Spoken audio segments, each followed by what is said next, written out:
Assalamualaikum warahmatullahi wabarakatuh.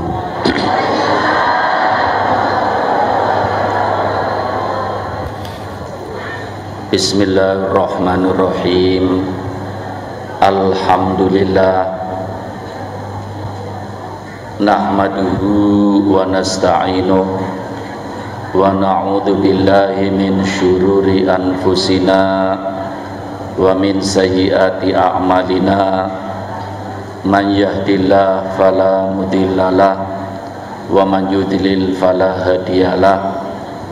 Asyhadu an la ilaha illallah wahdahu la syarikalah wa asyhadu anna sayyidana Muhammadan abduhu wa rasuluh. Allahumma sholli ala sayyidina Muhammad al-fatihi lima ughliq wal khatimi lima sabaq nasiril haqqi bil haqq wal hadi ila siratikal mustaqim wa ala alihi haqqa qadrihi wa miqdarihil azim. Amma ba'du. Para alim ulama, para kiai, khususnya Al-Mukarram Bapak Kiai Haji Umar Faruq selaku Ketua Majelis Takmir Masjid Izzul Islam, begitu juga remaja Masjid Izzul Islam, tokoh-tokoh masyarakat, para hadirin muslimin muslimat, bapak-bapak, ibu-ibu dan adik-adik sekalian. Alhamdulillah kita memanjatkan syukur kehadirat Allah Subhanahu wa ta'ala pada malam hari ini di tempat yang paling mulia, di rumah Allah. Kita bersama-sama melakukan satu langkah yang paling mulia, memperluas wawasan kita terhadap syariat Allah, terhadap ajaran-ajaran Nabi kita Muhammad SAW, dengan mengikuti majelis taklim rutin di Masjid Izzul Islam ini. Mudah-mudahan Allah akan memberikan kepada kita semua ilmu yang bermanfaat, manfaat bagi kehidupan kita di alam dunia dan manfaat bagi kehidupan kita di alam akhirat. Amin ya rabbal alamin. Para hadirin, pembicaraan kita pada malam hari ini adalah tentang pengaruh iman. Kalau berbicara tentang iman adalah berbicara masalah pokok. Sekali lagi, berbicara masalah iman adalah berbicara masalah pokok. Artinya apa? Pertama, kita harus bersyukur, alhamdulillah, sebab iman adalah mutlak pemberian dari Allah Subhanahu wa ta'ala. Ini merupakan nikmat terbesar, nikmat teragung, nikmat termahal, yaitu nikmat iman Islam. Ini para hadirin. Jadi beriman Islam itu adalah mutlak pemberian dari Allah Subhanahu wa ta'ala. Banyak orang yang menguasai berbagai ilmu, banyak orang yang mampu, otaknya berpikir luar biasa, tapi hatinya ditutup oleh Allah, tidak bisa menerima iman Islam. Ada orang yang dianggap pengetahuannya minim, tapi hatinya dibuka oleh Allah, diberi hidayah iman dan Islam. Iya, beberapa waktu yang lalu juga saya pernah sampaikan kepada bapak-bapak, ibu-ibu, para jamaah, ya, bahwa di dunia ini ada kelompok namanya orientalis, orang-orang barat yang mempelajari tentang budaya timur. Di antara budaya timur yang dipelajari adalah agama Islam. Mereka, orang-orang yang di luar Islam, banyak yang hafal Al-Quran, menguasai berbagai ilmu tafsir, menguasai berbagai ilmu hadis, tapi mereka sampai mati tidak mendapatkan iman dan Islam. Na'udzubillah min dzalik. Mereka hafal Al-Quran di luar kepala, tapi memang tujuannya bukan untuk mencari kebenaran. Alhamdulillah, mudah-mudahan kita semua setelah diberi nikmat yang agung ini, nikmat yang teramat besar ini, nikmat iman Islam, mudah-mudahan Allah juga memberi kepada kita istiqomah, sehingga kita bisa mempertahankan iman dan Islam sampai pada kehidupan kita yang terakhir, kita mendapatkan husnul khotimah. Tapi untuk mempertahankan iman Islam harus ada usaha. Harus ada apa? Usaha. Sebab Al-Imam Bukhari, perawi hadis yang paling sahih, itu pernah meriwayatkan dari 1000 guru. 1000 guru. Iya. Bahwa semuanya mereka mengatakan al-imanu yazidu wa yanqus. Iman bisa bertambah dan bisa berkurang. Mestinya yang kita inginkan semuanya iman kita bertambah. Iman kita bagaimana? Bertambah. Ada hal-hal yang menjadikan iman kita berkurang, yaitu maksiat, ya. Dan nanti kapan-kapan kita berbicarakan. Loh, langkah-langkah yang menjadikan iman kita tambah kuat itu antara lain, intinya ada 2. Pertama adalah ilmu. Kita duduknya kita semua sekarang ini untuk mempelajari ilmu, ini adalah langkah untuk memperkuat iman Islam. Yang kedua apa? Ibadah, artinya mengamalkan ilmu itu sendiri. Sebab kalau iman berkurang, nantinya akan apa? Habis. Kalau hilangnya harta mungkin bisa dicari lagi, tapi kalau hilangnya iman tidak bisa. Saya tadi mengatakan kalau berbicara iman adalah berbicara hal yang pokok. Masalahnya apa? Yang membedakan orang akan dimasukkan surga atau dimasukkan ke neraka adalah masalah apa? Iman. Orang dimasukkan surga atau dimasukkan neraka adalah masalahnya apa? Iman. Maaf, kenapa saya berbicara masalah iman? Pertama supaya kita tahu bagaimana sebetulnya iman itu sendiri, ya. Yang kedua yang ingin saya sampaikan adalah bagaimana sih harusnya kehidupan orang yang beriman kepada Allah. Banyak orang yang mengaku dirinya iman, malah kadang-kadang mengaku paling iman, tapi langkahnya bertentangan dengan ajaran iman. Makanya para hadirin, sebelum kita jauh berbicara tentang iman, ada hal yang perlu kita ketahui. Bapak-bapak, ibu-ibu, saya yakin jenengan semuanya sudah hafal yang namanya rukun iman. Rukun iman. Ada berapa rukun iman? 6. Itu penting. Itu pondasi. Itu adalah dasar. Tapi ada hal yang tidak kalah pentingnya, yaitu syarat iman. Syarat iman. Kalau rukun iman itu sudah ke dalam itu, yang harus direalisasikan dalam jiwa kita. Loh, kalau syarat iman itu adalah pengertian tentang iman. Iya. Kalau rukun iman tadi berapa? 6. Syarat iman ada 3. Syarat iman ada berapa? 3. Ini diambil dari hadis rawahu Tabarani. Iya.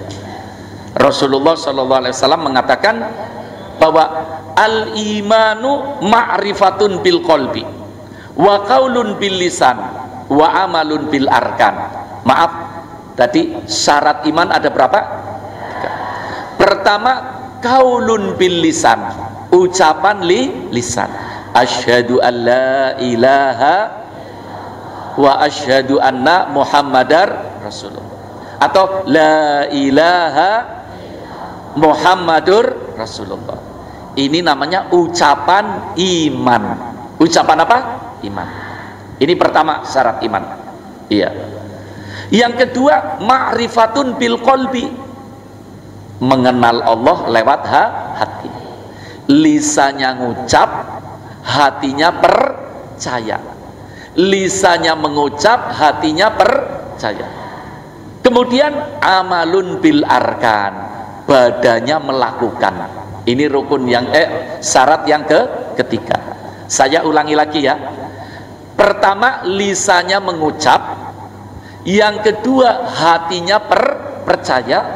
Yang ketiga, badannya melakukan. Ini namanya syarat iman. Lisan sudah mengucap, hati percaya. Kalau ucapan lisan mungkin bisa didengar orang lain, perbuatan badan kita bisa dilihat oleh orang lain. Tapi yang kaitannya dengan hati percaya, antara kita dengan Allah Subhanahu wa ta'ala. Ini para hadirin. Jadi sekali lagi supaya ini lebih jelas ya bapak-bapak, ibu-ibu, bahwa rukun iman kita sudah hafal semua. Sekarang yang kita perlu pelajari adalah syarat iman. Lisan kita mengucap, hati kita percaya, badannya itu namanya iman yang lengkap. Ada orang lisannya mengucap tapi hatinya belum percaya, apalagi badannya melakukan. Itu berarti imannya baru sampai lisan, lisannya baru sampai lisan. Ada orang lisannya ngucap, hatinya percaya, tapi perbuatannya belum. Itu berarti imannya baru sampai hati. Iya. Yang lengkap bagaimana? Lisan mengucap, hati percaya, badan melakukan. Iya. Ini para hadirin, bapak-bapak, ibu-ibu dan saudara-saudara sekalian. Kemudian Nabi kita Muhammad Shallallahu Alaihi Wasallam pernah memberikan satu keterangan. Ternyata ini keterangan Nabi Muhammad Shallallahu Alaihi Wasallam. Ini gambaran bagaimana seharusnya orang yang beriman melakukan langkah-langkah. Iya. Dan ini juga informasi dari Nabi kita Muhammad Shallallahu Alaihi Wasallam. Iya. Dalam hadis yang diriwayatkan juga oleh Al-Imam At-Tabarani, Imam At-Tabarani mengatakan dari Nabi kita Muhammad Shallallahu Alaihi Wasallam, Nabi mengatakan, man lam yakun fihi thalatu khisalin lam yajid ta'mal iman. Orang yang tidak bisa mewujudkan 3 langkah, tidak bisa mewujudkan berapa? 3 langkah, belum akan bisa merasakan rasanya iman. Jadi ternyata iman ada rasanya, iman ada kelezatannya, iman ada keindahannya, iman ada kenikmatan. Supaya kita setelah melalui usaha mewujudkan syarat iman yang 4, yang berapa? 3, merealisasikan rukun iman yang kelima, yang berapa jumlahnya? 6, supaya kita merasakan bagaimana nikmatnya orang yang beriman, bagaimana rasanya manisnya iman. Iya. Sebab orang yang beriman itu nanti ada efek. Makanya saya berbicara pada malam hari ini tentang pengaruh iman. Iman itu pengaruhnya bukan hanya untuk dirinya saja, bukan untuk keluarganya saja, tapi iman adalah bisa menenangkan, mengamankan masyarakat. Ada orang ngakunya beriman tapi tidak bisa menenangkan masyarakat, malah bikin kacau. Itu namanya imannya belum beres itu. Ya, belum apa? Beres. Iya. Jadi mari kita dengarkan informasi dari Nabi kita Muhammad Shallallahu Alaihi Wasallam. Ada 3 langkah yang perlu kita wujudkan supaya kita mendapatkan lezatnya iman, manisnya iman, indahnya iman. Iya. Seperti beberapa saat yang lalu sudah saya sampaikan Allah menciptakan kita supaya kita selamat. Allah menciptakan kita supaya kita bahagia. Allah menciptakan kita supaya kita senang. Lah, untuk mewujudkan keselamatan, mewujudkan ketenangan, mewujudkan kebahagiaan, ada beberapa langkah yang perlu ditempuh. Antara lain mewujudkan 3 langkah iman ini yang disampaikan oleh Nabi kita Muhammad sallallahu alaihi wasallam. Yang pertama, ilmun yaruddu bihi jahlul jahil. Ini yang pertama. Yang pertama adalah ilmu. Yang pertama apa? Ilmu untuk membentengi kita jangan sampai kita tertipu dengan kebodohan. Nah, yang pertama ilmu untuk membentengi kita jangan sampai kita tertipu dengan kebodohan. Kadang-kadang ada kebodohan yang wujudnya kayak ilmu. Ini hati-hati, perhatikan. Ada kebodohan yang wujudnya seperti apa? Ilmu. Contohnya apa? Kebodohan yang wujudnya seperti ilmu. Makanya kalau orang yang beriman, otaknya penuh dengan ilmu, dadanya penuh dengan iman, insya Allah tidak mudah goncang imannya. Kenapa sekarang banyak orang yang ngaku beriman tapi mudah goncang? Sebab otaknya tipis ilmunya, dadanya tipis kepercayaannya kepada Allah. Kurang yakin, kurang mantep. Makanya kita yang mantep, alhamdulillah, iman is ahli sunnah wal jamaah. Yang mantep, ini ajaran ahli sunnah wal jamaah. Para hadirin, ilmu yang membentengi kita dari apa? Tipu daya kebodohan. Iya,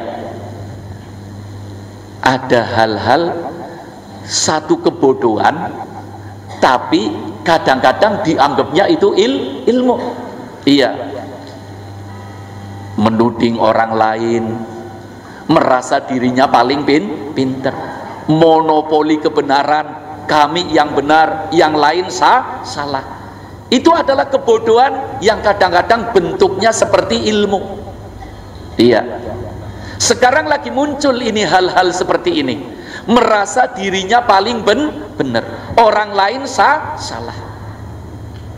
Ini kebodohan. Kita harus bentengi seperti ini nih. Dengan apa? Dengan ilmu. Makanya tujuan utama Takmir Masjid Izzul Islam Ketanggungan ini mengadakan pengajian seperti ini, ingin memberikan bekal kepada umat tentang keilmuan, sehingga umat yang otaknya penuh dengan ilmu, ada kebodohan-kebodohan yang dibungkus kelihatannya ilmu, kita bisa mengatakan bahwa itu adalah satu kebodohan. Yang dimaksud kebodohan adalah tidak ada dasar dari ilmu. Itu hanya mengikuti hawa nafsu. Iya, merasa dirinya paling benar, orang lain salah. Itu bukan ajaran iman, bukan ajaran iman. Jadi kalau dipikir-pikir para hadirin, ilmu itu hal yang paling utama. Ilmu itu adalah segala-galanya. Iman juga harus didasari dengan apa? Ilmu. Makanya saya tadi mengatakan, kalau orang melakukan 3 langkah ini, insya Allah dengan imannya hidup akan bahagia. Maaf, kalau kita dipengaruhi oleh orang lain, ya, dengan monopoli kebenaran, dengan merasa dirinya yang paling benar, tapi karena kita sudah punya ilmu, ada bekal ilmu, kita tidak mudah terpengaruh. Kita sudah bisa menjawab karena otak kita ada ilmu. Loh, syaratnya syaratnya untuk mendapatkan ilmu, ya kita duduk seperti ini, mendengarkan pengajian. Mudah-mudahan dengan kita ikut pengajian rutin seperti ini, insya Allah otak kita akan terpenuhi dengan ilmu, iman kita akan terbentengi, sehingga hidup kita akan lebih tenang. Amin ya rabbal alamin. Para hadirin, yang kedua, tidak cukup ilmu saja. Terus bagaimana? Iya, wara'un yahjuzuhu anil maharim. Yang kedua, ada rasa takut kepada Allah, supaya tidak mudah terjerumus melakukan perbuatan yang haram. Ya, yang haram maksudnya di sini yang dilarang oleh Allah Subhanahu. Ini membentengi iman. Jadi kalau yang pertama tadi, ilmu untuk membentengi kita dari wujud kebodohan yang dibungkus seakan-akan kebenaran. Yang kedua adalah ada rasa warok. Warok di sini diartikan takut. Takut kepada Allah, supaya tidak mudah terjerumus melakukan perbuatan yang dilarang oleh Allah. Ini ajaran ahli sunnah wal jamaah, para hadirin. Luar biasa, ya. Jadi kita membentengi keimanan kita dengan ilmu, membentengi keimanan kita dengan khauf, takut kepada Allah Subhanahu wa ta'ala. Ini yang akan membawa kebahagiaan. Yang ketiga, khulukun yudari bihin nas, akhlak yang mulia untuk mengindahkan pergaulan sesama manusia. Iya. Kalau tiga-tiga ini kumpul, iman kita menjadi satu keindahan dalam hidup. Kalau tiga-tiganya ini kumpul, iman kita menjadi kelezatan dalam kehidupan dunia ini. Ya, akhlak, penting akhlak ini, para hadirin. Masuk surga itu modalnya dengan iman. Tapi di surga itu ada tingkatan. Masuk surga dengan apa? Iman. Tingkatan surga, dari surga yang satu, surga yang lebih atas, surga Iliyun, itu tingkatannya adalah dengan akhlak. Dengan apa? Akhlak. Akhlak itu apa intinya, para hadirin? Hidup saling hormat, maaf, kira-kira kalau hidup saling menyalahkan itu akhlak baik apa akhlak jelek? Jelek. Tidak ada ajaran iman ya menyalah-nyalahkan orang lain, menjelek-jelekkan orang lain. Kalau ada orang iman masih begitu, berarti belum mengerti apa sih sebetulnya iman kepada Allah Subhanahu wa ta'ala. Nanti kapan-kapan kita bisa bicarakan, para hadirin. Ya, di sini juga ada keterangan bahwa Allah di dalam Al-Quran memanggil orang-orang yang beriman itu sampai 86 kali. Allah memanggil penghormatan kepada orang yang beriman sampai berapa kali? 86 kali. Subhanallah. Dengan panggilan penghormatan apa? Ya ayyuhalladzina amanu. Jadi kalau ada orang membaca Quran diteliti dari mulai awal sampai akhir, maka akan ketemu ya ayyuhalladzina amanu berapa kali? 86 kali. Iya. Kalau tadi kita sudah mengerti tentang syarat iman, merealisasikan dalam kehidupan kita, maka kita termasuk orang yang dipanggil berapa kali? 86 kali. Maaf, ini ngomong dipanggil ya Pak. Kita kalau dipanggil dan kita mendengar, harus memenuhi panggilan apa enggak? Harus. Kita harus menoleh, diundang. Ya. Kita diundang oleh Allah dengan panggilan penghormatan. Ya ayyuhalladzina amanu 86. Ya Allah. Kira-kira kita sudah nolehnya berapa kali kira-kira? Dipanggilnya 86 kali, kira-kira wis nglinguke ping pira? Ya, menolehnya berapa kali? Nanti kita akan pelajari. Tapi yang paling penting ini ada komentar, para hadirin. Coba supaya kita rajin memenuhi panggilan Allah. Coba dengarkan, seorang ulama ahli tafsir mengatakan Allah memanggil orang yang beriman di dalam Al-Quran 86. Iya. Lah, orang yang mengikuti panggilan Allah akan diberi oleh Allah 6 penghormatan. 6 penghormatan. Allah memanggil orang yang beriman 86 kali. Yang mengikuti panggilan Allah akan mendapatkan berapa penghormatan? 6. Dapat penghormatan 1 kali aja dari Allah. Luar biasa hidup kita. Apalagi mendapatkan berapa? 6 penghormatan. Maaf ini para hadirin, saya ngomong tidak bisa bicara keras karena lagi serak. Iya, kemarin muter-muter 3 hari di Jawa Barat ya. Tapi mudah-mudahan bisa didengar jelas. Amin. Yang pertama para hadirin, al-mahabbah. Yang pertama, nanti Bapak Ibu bisa lihat surat Al-Maidah ayat 54. Iya, al-mahabbah, cinta. Apa kata Allah dalam surat Al-Maidah ayat 54? Yuhibbuhum wa yuhibbunahu. Allah cinta kepada orang yang beriman dan orang-orang yang beriman cinta kepada Allah.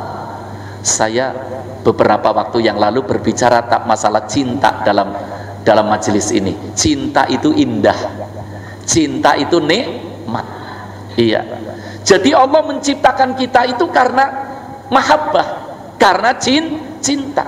Makanya hidup juga harus nikmat. Hidup juga harus indah. Bagaimana mewujudkan kehidupan yang indah? Bagaimana mewujudkan kehidupan yang begitu nikmat? Ikuti panggilan Allah. Coba diamati para hadirin. Nanti kapan waktunya, mungkin majelis yang akan datang, saya akan berikan ininya ya, lembarannya. Nanti di rumah dicari sendiri-sendiri di dalam Al-Quran. Nanti kita cocokkan kehidupan kita. Iya, karena tadi saya sibuk, sebetulnya sudah dipersiapkan, tapi insya Allah pengajian yang akan datang. Jadi akan saya tulis panggilan pertama surat ini ayat sekian, panggilan kedua surat ini ayat sekian. Nanti di rumah sambil dilihat di dalam Al-Quran. Sesuaikan hidup kita dengan panggilan Allah.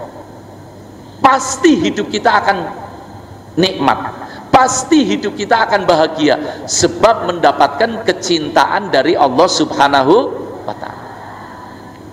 Bayangkan bapak-bapak dan ibu-ibu, kalau ada orang kaya cinta sama kita, mungkin kita tenang hidupnya. Apalagi yang menyatakan cinta yang maha kaya, yang maha segala-galanya, Allah Subhanahu wa ta'ala. Yang kedua para hadirin, yaitu an-nusrah. Nusroh itu apa? Kemenangan. Orang yang berusaha memenuhi panggilan Allah mendapatkan penghormatan yang kedua adalah an-nusroh, kemenangan. Pasti hidupnya akan menang. Allah sebutkan dalam surat Ar-Rum ayat 47. Dalam surat Ar-Rum ayat 47. Wa kana haqqan alaina nasrul mu'minin. Kata Allah, dan kami Allah selalu berkewajiban menolong orang-orang yang beriman. Allah mewajibkan kepada dirinya sendiri, sebab tidak ada yang mewajibkan Allah kecuali dirinya sendiri. Allah mewajibkan kepada dirinya sendiri untuk menolong orang-orang yang beriman. Ingat loh para hadirin, kalau saya ngomong gini, ingat pembicaraan saya yang lewat tadi tentang syarat iman, tentang rukun iman, tentang 3 hal yang tadi diinformasikan oleh Nabi kita Muhammad SAW, menjadikan iman kita kelezatan dalam menjalani kehidupan dunia dan akhirat. Iya. Orang yang melakukan seperti itu akan mendapatkan nasrullah, kemenangan dari Allah Subhanahu wa ta'ala. Tantangan kita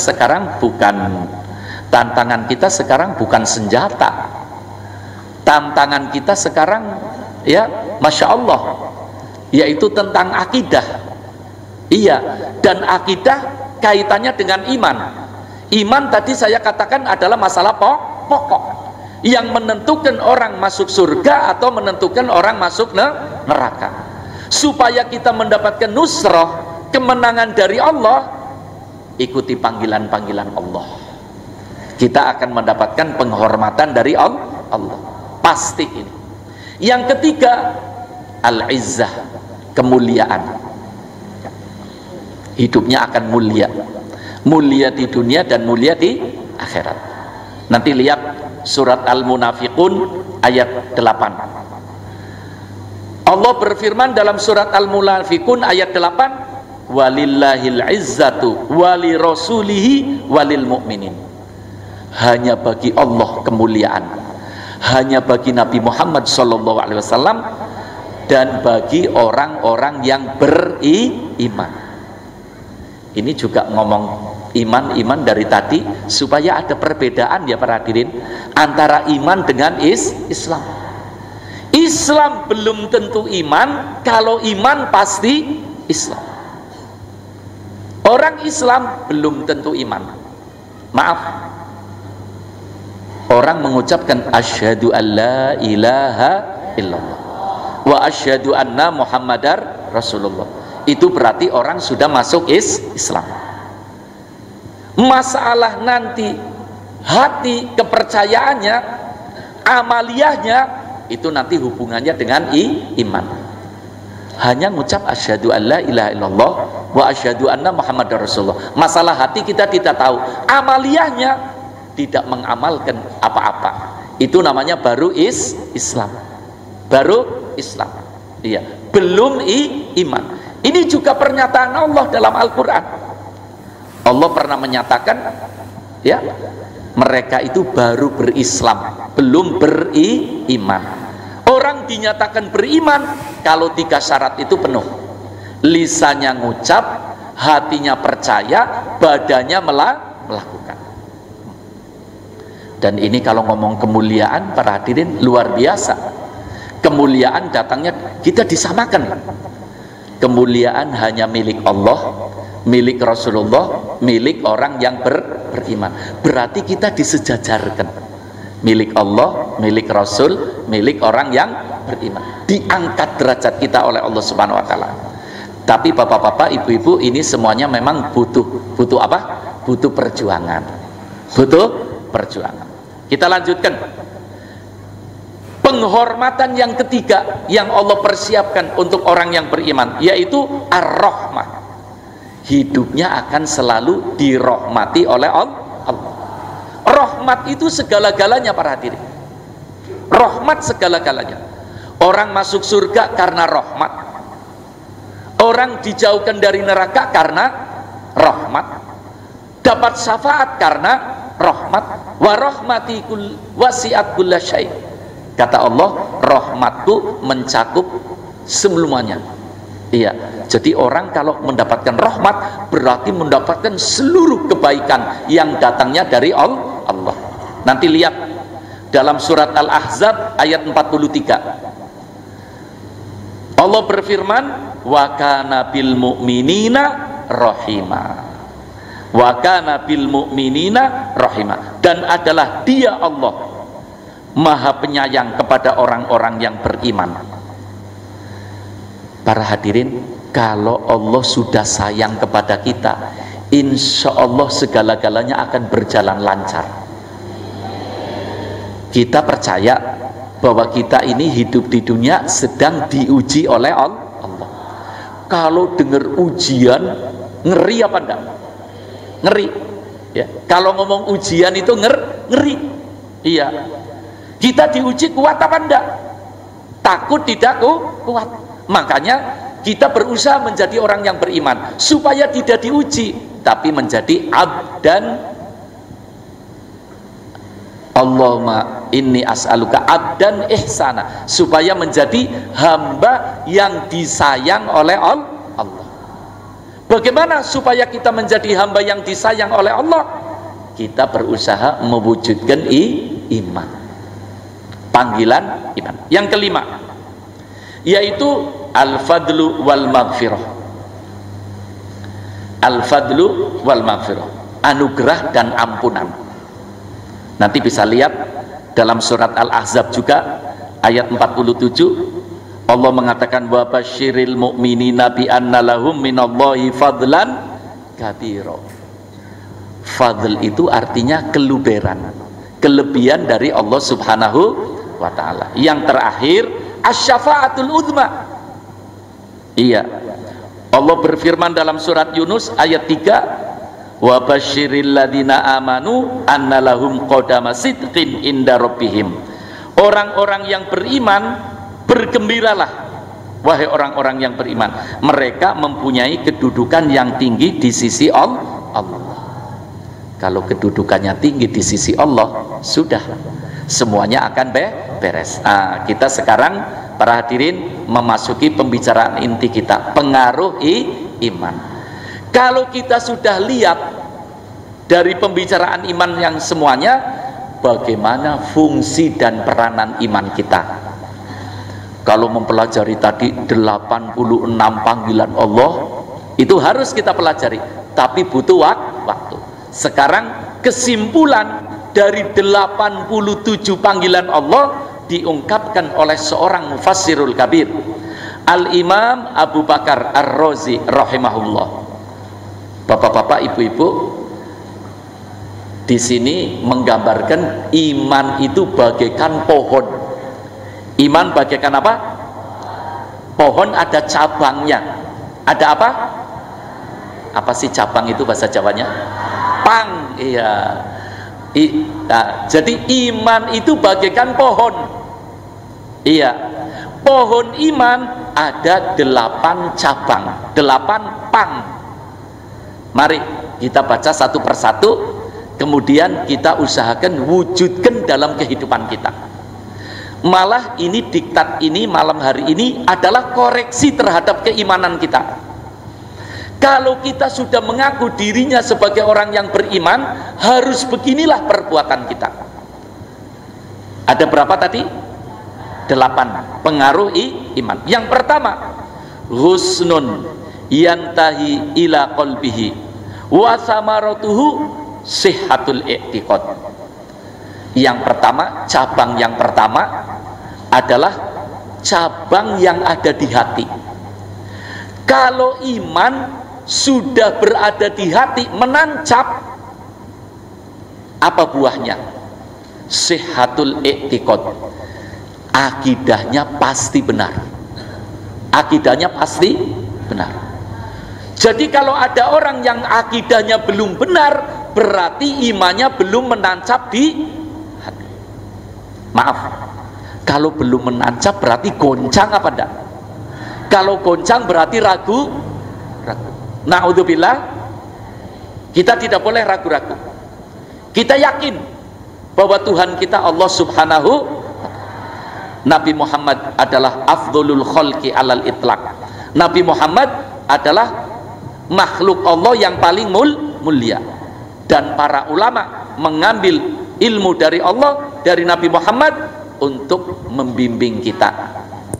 Kalau kita berbicara masalah akidah adalah kaitannya dengan hati.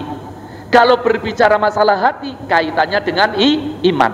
Kalau iman sudah menghunjam di hati begitu kuat, pasti akidahnya akan benar. Kalau imannya belum menghunjam di hati begitu kuat, berarti iman belum menghunjam, masih goncang. Na'udzubillah min dzalik. Ini berbicara masalah akidah juga masalah penting, perhatian. Masalah akidah masalah apa? Penting. Iya. Akidah juga menentukan. Pernah saya gambarkan, ya, beberapa kali kita berbicara tentang akidah. Hidup di dunia hanya satu kali. Hidup di dunia hanya satu kali. Kalau kita keliru akidah, selama-lamanya akan sengsara nanti di hari kiamat. Na'udzubillah. Insya Allah semua kita diberi panjang umur, sehat walafiat, terus mantep iman Islam, istiqomah ahli sunnah wal jamaah. Insya Allah pada pertemuan-pertemuan yang akan datang, kita akan menjelaskan tentang apa? Rincian akidah ahli sunnah wal jamaah. Yang selama ini kita lakukan itu semuanya adalah berdasarkan ayat, berdasarkan sunnah Nabi kita Muhammad SAW. Memang sengaja dalam pertemuan-pertemuan ini saya ingin memberi dasar dulu. Setelah dasarnya mantap, kita baru berbicara masalah pemahaman akidah, insya Allah. Ya. Yang kedua, husnun yantahi ila lisanihi wa thamaratuhu sidqul maqal. Iman, cabang iman yang ke lisan. Maaf bapak-bapak, ibu-ibu, jadi iman ini pengaruhnya ke seluruh tubuh kita. Tadi pengaruh iman di dalam hati. Sekarang pengaruh iman di dalam lisan. Pengaruh iman di dalam lisan. Apa tandanya lisannya orang yang beriman? Sidqul maqal. Kalau bicara benar. Itu tandanya orang yang iman. Iya, lisannya bicara dengan benar. Kalau ada orang ngaku beriman tapi masih bohong, berarti imannya goncang. Iya, malah dalam satu keterangan Nabi mengatakan, ya, tidaklah berbohong seseorang melainkan ketika melakukan pembohongan imannya lagi menyingkir. Imannya lagi apa? Nyingkir.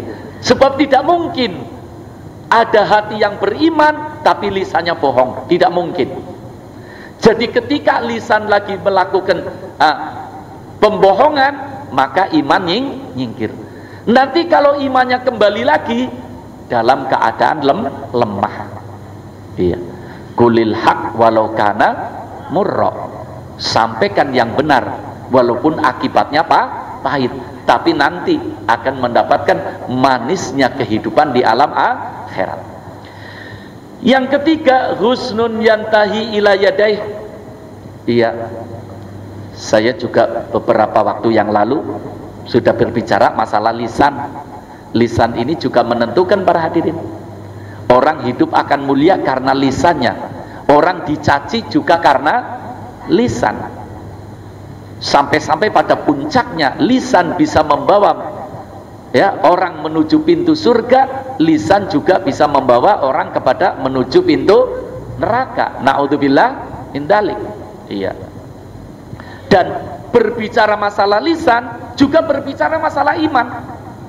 Hadis Bukhari Muslim, Nabi mengatakan, man kana yu'minu billah wal yaumil akhir falyakul khairan aw liyasmut. Kata Nabi, orang yang beriman kepada Allah, beriman kepada hari akhir, berbicaralah yang baik. Kalau tidak bisa bicara baik, lebih baik apa? Diam. Lebih baik diam. Diam adalah iman. Diam adalah iman. Yang ketiga, husnun yantahi ila yadai wa thamaratuhu iqta'us shadaqat wa fi'lul khair. Iman yang sampai kepada tangan. Iman sampai kemana? Tangan. Tangannya senangnya sedekah. Iya, tangannya senang sedekah. Tangan yang namanya sedekah itu tidak harus dengan uang saja ya para hadirin. Membantu orang namanya sedekah. Mengambil sesuatu yang mengganggu orang lain di jalanan namanya sedekah. Tangannya menghindarkan diri dari mengambil sesuatu yang haram, itu juga namanya sedekah. Jadi sedekah itu macam-macam, hadirin. Bukan uang saja. Tapi intinya adalah uang. Iya. Termasuk akhlak tadi. Tabassumu kali akhin laka sedekah, kata Nabi. Kalau orang yang beriman, orang Islam dengan orang Islam bertemu, kemudian senyum, itu adalah senyumnya merupakan apa? Sedekah. Iya. Sekarang orang Islam sekarang kadang-kadang Islam sama Islamnya ngakunya iman tapi ketemu tidak senyum, malah sinis, dianggapnya lain. Iya. Na'udzubillah min dzalik. Yang keempat, husnun yantahi ila ainain wa thamaratuhu an-nadharu fi badi'is sun'illah. Yang keempat adalah cabang yang ke mata. Ini ngomong mata juga penting para hadirin. Iya. Orang yang beriman itu harus bisa ngatur mata. Bisa ngatur mata. Sebab ini ngomong masalah mata. Mata itu kaitannya dengan hati. Mata kaitannya dengan apa? Hati kaitannya dengan iman. Contoh para hadirin, kita kepingin kalau sholat khusyuk, kepingin apa enggak? Khusyuk itu tempatnya di mana? Hati. Hati adalah rumahnya iman. Tapi hati bisa menjadi hati yang tidak khusyuk gara-gara mata. Gara-gara apa? Mata. Maaf, bapak-bapak, ibu-ibu semuanya ini lihat saya apa enggak? Lihat. Nanti sebentar lagi kita pulang. Di rumah bisa lihat saya apa enggak? Lihat, sudah direkam di hati. Bisa lihat, diinget-inget, lihat apa enggak? Maaf. Sekarang ini yang ngomong maksiat luar biasa para hadirin ya. Ada orang dari sana, dari selatan, belanja kemana? Ke Tanggungan. Waktu belanja, lihat di pasar aurat-aurat. Orang laki-laki ini ngomong. Lihat apa? Di pasar lihat aurat, di jalanan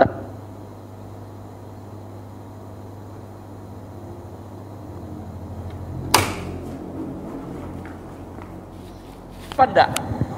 Kira-kira sholatnya ngawur apa khusyuk? Itu mata. Imam Ghazali pernah mengatakan dalam satu makalahnya, al-ainu dihlizul qalbi. Al-ainu dihlizul qalbi. Mata adalah jalan menuju hati. Apa yang dilihat oleh mata akan direkam di hati.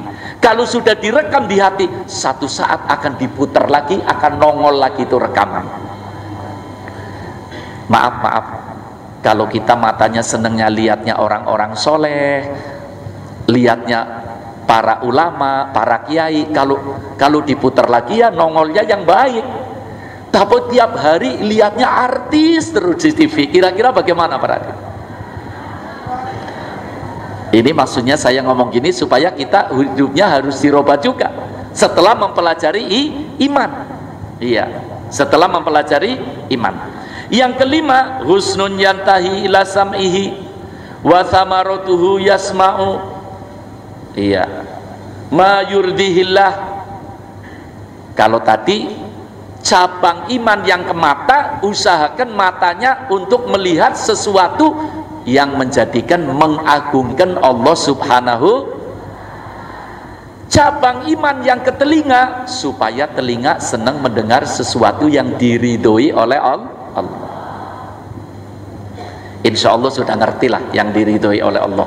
Beberapa pengajian yang lalu sudah saya terangkan tentang riba dan lain sebagainya. Yang keenam, husnun yantahi ila jaufihi. Yang keenam adalah husnun yantahi ila jaufihi wa thamaratuhu aklul halal wa tarkus syubuhat. Cabang iman yang keenam yang sampai kepada perut. Sampai kemana? Perut. Iya. Orang yang beriman tidak sembarangan memasukkan sesuatu ke dalam perutnya. Sebab yang dimasukkan perut namanya makanan. Maaf, ini saya akan menyampaikan satu kaidah supaya dicatat di dalam hati. Bahwa at-ta'amu badrul af'al. At-ta'amu badrul af'al. Makanan adalah cikal bakal perbuatan. Ngerti cikal bakal? Kalau saya orang gini loh, kalau mau nandur pakainya kan benih ya. Benih itu bahasa Jawanya apa sih? Bibit. Kalau jadi barangnya wijil. Ngerti wijil? Ngerti? Iya. Kalau nandur wijil jagung, tukulnya jagung. Wijil terong, tukulnya makanan adalah wijilnya perbuatan. Makanan adalah bibitnya perbuatan. Idza dakhala halalan kharaja halalan wa idza dakhala haraman kharaja haraman. Kalau yang masuk makanannya halal, maka badan ini semuanya akan bergerak menuju yang halal. Maaf, yang dimasuk makanannya halal. Setelah di perut diolah, vitamin halal dimasukkan ke otak, otaknya mikir yang halal. Vitamin dimasukkan ke mata, matanya lihatnya yang halal. Vitamin dimasukkan ke telinga, telinganya mendengar yang halal. Lisannya ngomong yang halal. Tangan kakinya bergerak yang halal. Indah apa enggak? Maaf, yang masuk yang haram, kira-kira bagaimana? Haram semua. Mata haram, kuping haram, otak haram, perut naudzubillah. Makanya hati-hati ngomong makanan. Ini iman para hadirin.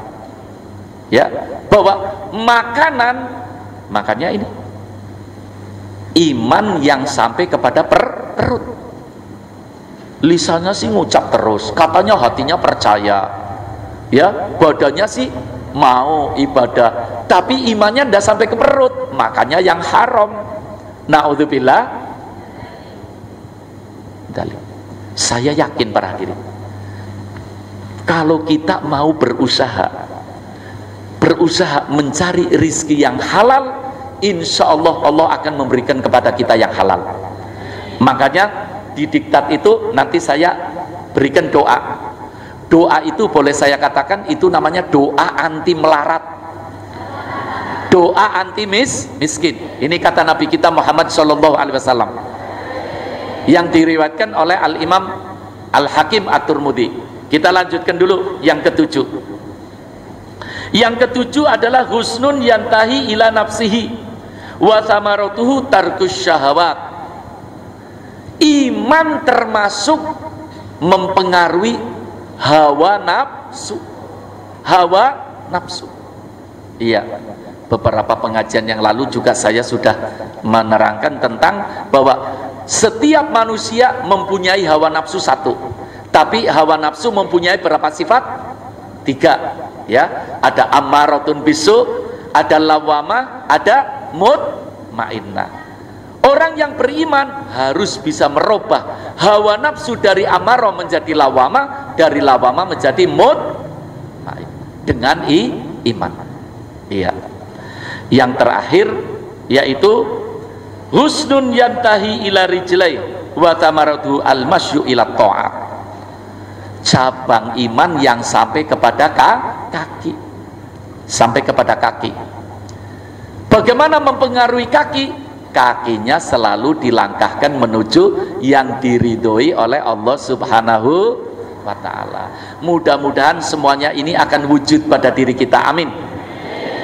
Allahumma amin. Betul para hadirin, kita ini berbicara tentang iman masih jauh sekali. Tapi mudah-mudahan yang singkat ini ada satu kesimpulan. Ada satu apa? Kesimpulan. Kemudian para hadirin, untuk mewujudkan kehidupan orang yang beriman membawa keindahan seperti yang sudah kita terangkan, tidak kalah pentingnya masalah doa. Nah, yang terakhir kita berbicara masalah doa ini. Ini doa dari Nabi kita Muhammad SAW yang diriwayatkan oleh Al-Imam Al-Hakim At-Tirmidzi. Perlu saya terangkan riwayatnya begini. Al-Imam Al-Hakim At-Tirmidzi ini meriwayatkan satu saat Nabi kita Muhammad SAW kedatangan seorang tamu. Tamunya bernama sahabat Abu Dzarrin. Sahabat Abu Dzarrin. Ketika Nabi sedang berbincang-bincang dengan sahabat Abu Dzarrin, tiba-tiba malaikat Jibril datang. Malaikat Jibril melihat Nabi Muhammad, malaikat Jibril melihat sahabat Abu Dzarrin, Nabi melihat malaikat Jibril, tapi sahabat Abu Dzarrin tidak melihat malaikat Jibril, karena sahabat Abu Dzar manusia biasa. Kemudian Nabi ingin mengenalkan kepada malaikat Jibril supaya malaikat Jibril kenal dengan sahabat Abu Dzar. Iya. Nabi mengatakan, "Ya Jibril, ata'rifuna Abu Dzarrin?" Wahai malaikat Jibril, kata Rasulullah, apa Anda sudah kenal sahabatku ini, Abu Dzar? Ketika Rasulullah memperkenalkan, sudah kenal belum Jibril dengan sahabatku Abu Dzar? Malaikat Jibril memberi jawaban mengejutkan. Apa kata malaikat Jibril? Ya Rasulullah, anna Abu Dzar hada a'rafu fis sama minhu fil ard. Wahai Rasulullah, ini sahabatmu Abu Dzar lebih dikenal di kalangan malaikat. Malaikat salangit yang jumlahnya triliunan kenal semua sama Abu Dzar. Kalau di bumi paling-paling yang kenal beberapa puluh orang, berapa ratus orang. Kita bisa bayangkan para hadirin, orang dikenal oleh malaikat selangit, mulia apa enggak? Pengen apa enggak kira-kira? Mau daftar Bu? Gimana daftarnya? Ini nanti dengarkan ini. Ketika Rasulullah mendengarkan jawaban malaikat Jibril, Rasulullah mengatakan, walibada ya Jibril, sebabnya apa Jibril? Kau begitu hebat sahabatku, dikenal malaikat selangit. Kata Abu Dzar, kata malaikat Jibril, lahu du'aun asyru kalimat. Sebab sahabatmu itu, sahabat Abu Dzar, mempunyai doa yang setiap habis sholat dibaca, doanya satu tapi isinya 10 kalimat. Ketika Rasulullah bertanya, ya Abu Dzar, alaka du'aun asyru kalimat? Hai Abu Dzar, apa Anda punya doa yang isinya 10 kalimat? Kata Abu Dzar, benar ya Rasulullah. Ya, dalam riwayat yang lain, hakikatnya itu semua dari engkau ya Rasulullah, aku gabung-gabungkan. Akhirnya Rasulullah mendengar doa ini.